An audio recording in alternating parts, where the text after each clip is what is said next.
The Apple iPhone 16 Pro Max is bigger and more powerful than ever. It has a beautiful screen, an excellent camera array, and new camera controls that could change how you approach iPhone photography. Power and battery life both get a boost to make this the big screen smartphone of your dreams. Apple Intelligence offers some useful and intriguing features, but it's not yet the thing that will or should drive upgrades. Still, if you have been holding on to an iPhone 12 or 13 Pro Max, this is probably the moment for a big screen upgrade. I get frustration from a certain perspective. The iPhone 16 Pro Max looks the same as the iPhone 15 Pro Max, but after spending a week or so with Apple's newest iOS phone, I can assure you that there are significant and noticeable differences, including some that will forever change the way you use an iPhone. First, this phone is bigger. The titanium body is slightly larger and 6 grams heavier than the iPhone 15 Pro Max. The screen is a hair's breadth away from 7 inches, but the Super Retina XDR OLED screen is larger, not just because of the chassis. Apple slimmed down the bezels on the iPhone 16 Pro and Pro Max to give you a giant 6.9-inch canvas of bright, colorful pixels. The other major difference is a new button on the right side below the power or a sleep or Siri button. Apple would prefer that we do not call it a button, though it is in part one. You can press the recessed camera control button down and it moves, but it also has a haptic response that makes light presses feel like the button is moving. It even includes gesture recognition. While the new button's name and its primary utility speak to photographic pursuits, this is a customizable control that will soon offer one-press access to Apple's new Visual Intelligence Object Identification feature. On the inside of the iPhone 16 Pro Max is a faster and more efficient A18 Pro. It's not hugely different from the A17 Pro that came before it, and most customers will never tap into its true power, but it's clear to me that Apple's Pro line of smartphones are more than ready to live up to their names. If there was ever a pocket supercomputer, the iPhone 16 Pro Max might just be it. All this hardware is in some ways no more than a vessel for Apple's next big thing, Apple Intelligence. However, Apple's own take on AI is also the greatest source of frustration, as it's far from complete.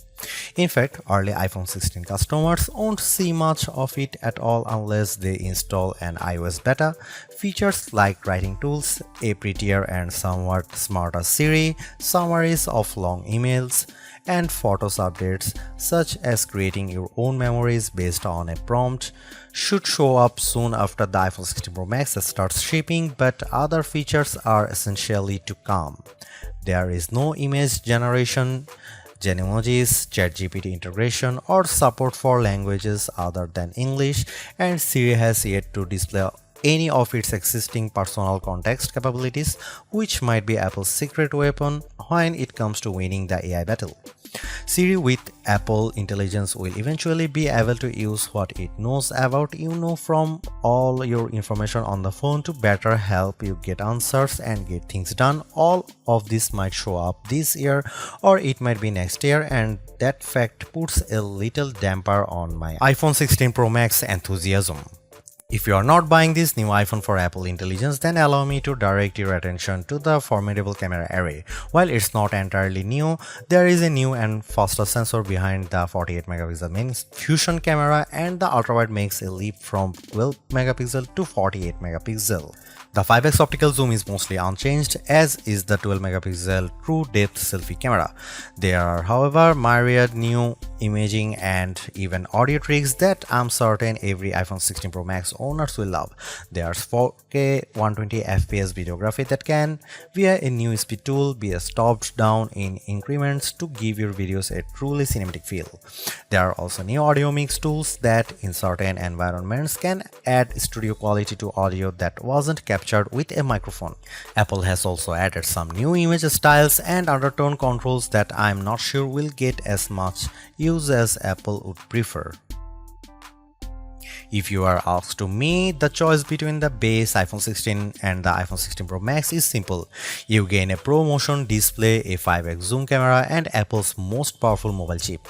The differences between the iPhone 16 Pro and 16 Pro Max, however, are more subtle this year. There's the screen size, 6.3 versus 6.9 inches, and the battery size, which results in at least an hour of extra battery life, and that's essentially it. The 5x Tetra Prism lens is now on both phones. Perhaps the only other notable difference is that iPhone 16 Pro starts with only 128GB of storage. In short, I love the iPhone 16 Pro Max. It's big, powerful, and for everything. Yes, I was playing a console level game on it using an Xbox controller because I can. It takes lovely photos that, even if you choose not to try out, the new styles and undertones are clear and color accurate. Apple Intelligence, which I accessed by installing iOS 18.1 developer beta, is a nice start with some cool features, but it's not yet a compelling reason to upgrade. I feel similarly about the camera control button.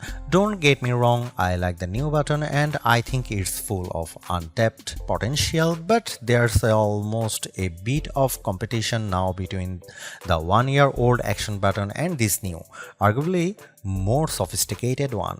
Those who buy any of the new iPhone 16 models will probably get a lot of use out of the camera control button and wonder how they used their iPhone without it. In the meantime, the action button might sit unused until Apple eventually shows it the door.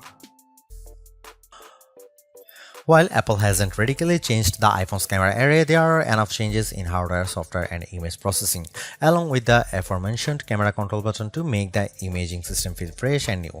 On paper, we have just one notable megapixel upgrade, the 48 megapixel ultra-wide camera, which will not only improve wide-angle shots but has a measurable impact on macro quality. Still, even though Apple didn't squeeze a much higher pixel count into the main camera, it did upgrade the sensor and is promising much faster shutter speeds, and the autofocus is now enhanced with dual autofocus sensors. These are the kinds of incremental changes that should improve both the experience of using the quality delivered by the main camera sensor, but they are also hard to measure.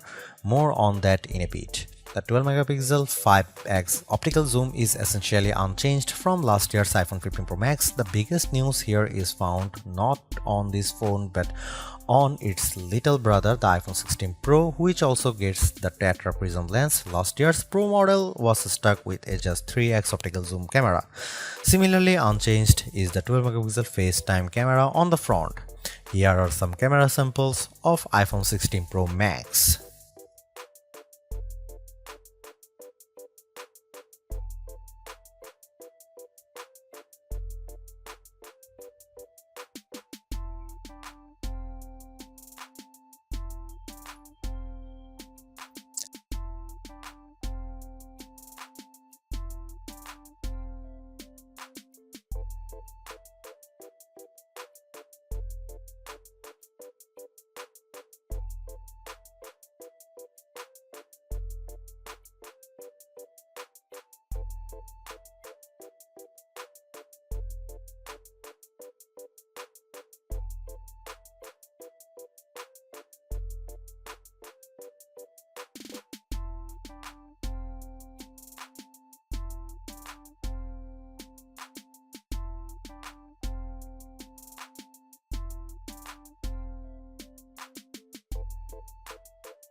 The iPhone 16 Pro Max have everything we have come to expect in a year-over-year upgrade even without Apple Intelligence.